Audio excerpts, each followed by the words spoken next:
Hello जी, राम राम जी। कैसे हैं आप सब? आशा करते हैं आप सब भी ठीक होंगे। सुबह के 9 बज चुके हैं और ताज़ी ताज़ी हवा जो है सुबह से ही चलनी शुरू हो जाती है। और देखो भाई, आज फिर इस तरीके से ही पूरे आंगन में पत्ते ही पत्ते हैं। अब लगेंगे मैं और प्रीति काम पे। बच्चों को आराम से स्कूल में भेजने के बाद में सुबह के टाइम इतनी भाग दौड़ होती है तो पूरे आंगन में क्लीन नहीं कर पाते हैं भाई। 5 बच्चे हैं, 2 तो खुद ही हो जाते हैं तैयार, बाकी 3 को तो अभी टाइम देना पड़ता है। दोनों मम्मियों को, एक किचन संभालती है और एक उन्हें संभालती है। तो अभी ये दोनों माँ बेटी मेरा इंतज़ार कर रही कब मैं आऊँ इनके पास और कब इन्हें अंदर बांधूँ। अभी पूजा पाठ किया हमने, बच्चों को भेजने के बाद में शांति से आराम से जो है अब काम करेंगे। उससे पहले हमने पूजा पाठ कर लिया है। प्रीति अपना नाश्ता बना रही है। वैसे तो मैंने सुबह आज आलू की सब्ज़ी बनाई थी और रोटी सेकी थी, लेकिन बाकी सब ने नाश्ता कर लिया है। मैं और प्रीति सबसे लेट रह जाते हैं। हम दोनों एक जैसा ही नाश्ता करते हैं। उसने साबूदाना भिगो कर रख रखा है तो उसकी वो आज अपना ब्रेकफास्ट बनाएगी, साबूदाने की खिचड़ी। तो यहाँ पे माँ जी जो है थोड़ा सा आराम लगते ही फिर लग गई। ये देखो, ये स्टैंड बन गया है, लेकिन माँ ये थोड़ा सा ऊंचा नीचा हो गया। पावे में तई परे तो ऊंचा हो रहा, उरे तो नीचा हो रहा। जो इसका नीचे का पैर है ना, वो दब दुब गया, मुझे लगे वो देखने से पता लग रहा, लेकिन कैमरे में जो है वो एकदम एक साथ दिख रहा। ये हमारी हंडी का स्टैंड बन गया और माँ एक और बना दिए है ना। टूट टाट जाएगा ही नहीं, कद्दे को बना के ऊपर धर दूँगी मैं। तो ये हरी तैयार हो रही है, ये भी कंप्लीट हो जाएगी। और भाई माँ ने ये दुपट्टा इसलिए आगे तक का रखा क्योंकि बार बार ये उतर जा सिर पर है हवा के कारण। यहाँ हवा ज़्यादा तेज़ लग रही। अब यह सीधी होगी ना, अब इसका जो है ये सेकंड लेयर शुरू होगी। ये देखो, रात भी थोड़ा सा काम किया था जब इनका बुखार उतर गया था। अभी मैं इनकी खोर चेक कर लूँ, उसी के अकॉर्डिंग मैं इन्हें अंदर बांधूंगी। नहीं तो आज मैं इन्हें घास नहीं डालने की, घास इसलिए नहीं डालने की फिर ये बचाते हैं और मुझे इनके नाम की डांट खानी पड़े, जैसा बच्चों के नाम की खानी पड़े। ये काम हो रहा। आज गोले आवेंगे ना तो चाचा जी मुझे लगा छोल में जा रही। रेडा देख के अंदाजा लगा लिया मन ने, मगर कभी घेर में जा रहे हो तो छोल में ही जा रहे। अगर रेडा यहाँ होता तो मैं घेर में होते। तो ये दोनों बहुत परेशान है, बैठने की नहीं अभी है।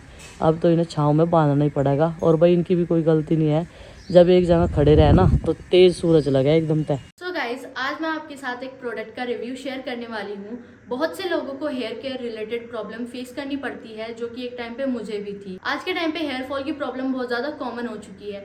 गलत केमिकल शैम्पू यूज करने से एक्सट्रीम हेयर फॉल होता है, जिसपे कोई होम रेमेडी भी वर्क नहीं करती। तो चलो आओ, आज मैं आप सबको इन प्रॉब्लम्स का सोल्यूशन देती हूँ। ये है नेचर श्योर का जोंक शैम्पू, जिसे मैं काफी टाइम से यूज कर रही हूँ और ये अमेजिंग वर्क करता है। ये शैम्पू एंटी हेयर फॉल है, एंटी डैंड्रफ है और इंस्टेड ये हमारी बालों की शाइन को भी रिस्टोर करता है। और अगर बात करें इसकी क्वांटिटी की, वो हमें 300 ml मिलती है और इसके साथ इसके काफी सारे बेनिफिट्स है, जैसे कि हमारे स्काल्प को इन्फेक्शन से बचाता है, हमारे बालों को नरिश करता है और इवन डैंड्रफ को भी रिमूव करता है। ये हमारे हेयर रूट्स को भी हेल्दी एंड स्ट्रॉन्ग बनाता है और इसमें काफी तरह के नेचुरल हर्ब्स भी इंक्लूडेड है। सबसे अच्छी बात तो ये है कि ये सल्फेट फ्री शैम्पू है और इसमें बहुत सारे नेचुरल इंग्रेडिएंट्स भी है, जैसे कि एलोवेरा, नीम, चिलिका, आंवला, जो कि हमारे बालों के लिए बहुत ही ज्यादा बेनिफिशियल रहते हैं। अगर बात करें इसकी पैकेजिंग की, वो तो मुझे कमाल लगी। ये बहुत इजी है यूज करने के लिए भी। इस तरह बस आपको इसे प्रेस करना है और इसमें खिन्ने वगैरह का भी कोई डर नहीं है। और मेरी फैमिली में तो ये शैम्पू यूज करके सब लोग बहुत ज्यादा खुश है, क्योंकि सबका हेयर फॉल रुक गया। गाइज, आपने मेरे पहले वीडियोस में देखा होगा, मैंने अपने लिए नेचर श्योर का जोंक ऑयल मंगाया था, जिसका रिजल्ट काफी अच्छा रहा। तो आज फिर से मैं अपना स्काल्प पे जोंक ऑयल अप्लाई करूंगी, देन मैं उसके बाद अपने हेयर्स में शैम्पू अप्लाई करूंगी। और ये बहुत ज़रूरी है कि आप 1-2 घंटा पहले अपने हेयर्स में शैम्पू करने से ऑयलिंग करो। मैं नेचर श्योर का जोंक ऑयल अप्लाई करूंगी और फिर नेचर श्योर का ही जोंक शैम्पू अप्लाई करूंगी। सबसे पहले जोंक ऑयल मैं अपने हाथ में लूंगी और उसके बाद मैं इसे अपने स्काल्प पे अप्लाई करूंगी। और इससे मसाज करने के बाद हमारी स्काल्प में भी बहुत ज़्यादा रिलैक्स फील होता है और ये हमारे हेयर्स की रूट को भी बहुत ज़्यादा हेल्दी बनाता है, हमारे स्कार्फ को डैंड्रफ से बचाता है। तो गाइस, स्कार्फ में ऑयलिंग करे हुए अप्रोक्स 2 आवर मुझे हो चुके हैं। अब बारी आती है जोंक शैम्पू यूज करने की, और इसे ना मेरी फैमिली काफी दिन से यूज कर रही। तो गाइस, अभी बारी आती है शैम्पू को अप्लाई करने की अपने बालों पे। तो कंसिस्टेंसी भी शैम्पू की काफी थिक है और ये हमारी हेयर रूट्स को नरिश करता है और डैमेज बालों के लिए एज ए थेरेपी ये वर्क करता है। हम इसे अपने बालों में अच्छे से अप्लाई करेंगे और 2 से 3 मिनट तक अच्छे से शैम्पू की मसाज करेंगे।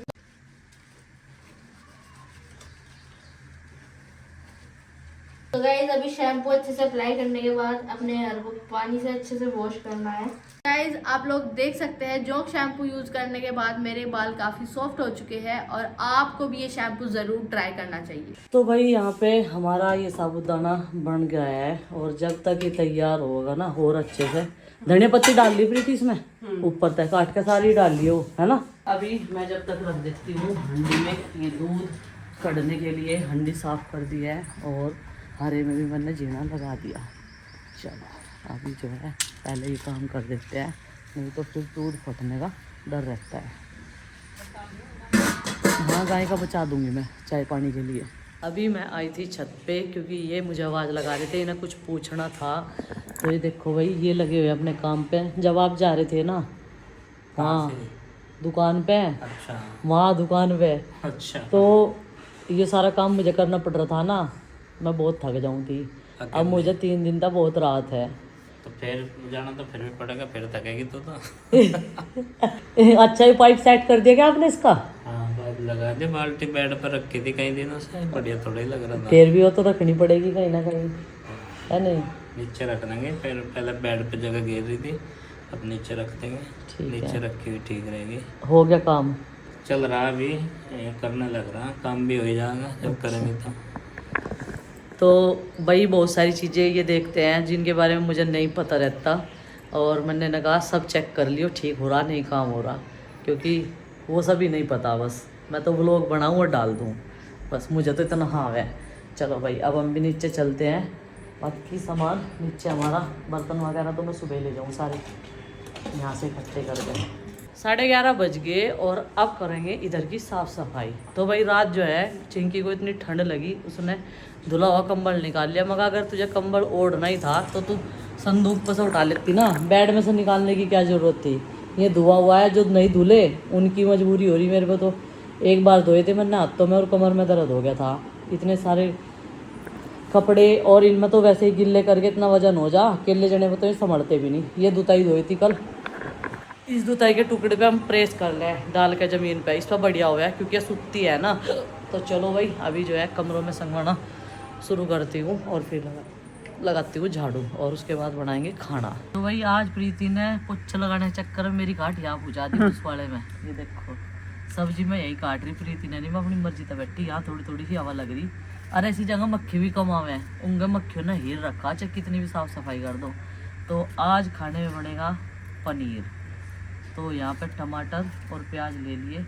शाही बना हुआ है कढ़ाई बना हुआ है मटर तो है नहीं।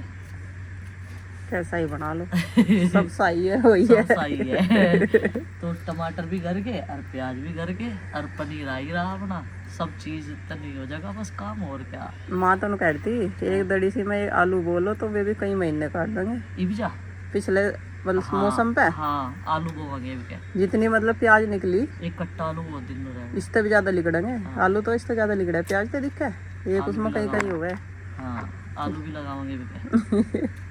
दरअसल अब ना जब फसल लगाने का टाइम था जब हमारे सिचुएशन कुछ खराब सी चल रही थी तो ध्यान नहीं दिया गया। बीमार थी उस लड़की का वो हो गया। हाँ उनका फिर पिंकी का हो गया। पिंकी का होगी और भाग दौड़ 8 हो गया भाग दौड़ ज्यादा हो गई। टेंशन बाजी में कि कई महीने लिगड़ के ये है कि अपना काम तो करेगा इंसान लेकिन वही है सामने वाले के साथ में तो जा ही नहीं कर सकता ना।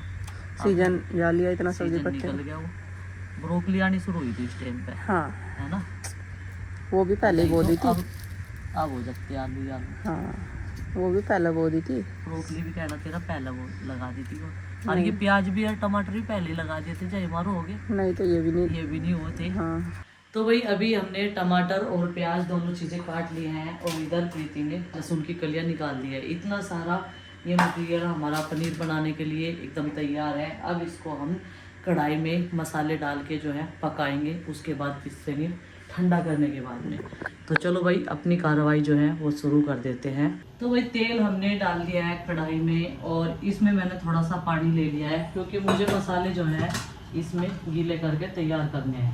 पहले ही हम इस तरीके से इन्हें डाल के इनका एक पेस्ट बनाएंगे जिससे हमारे मसाले जो है अच्छे से तैयार हो जाए फूल कर।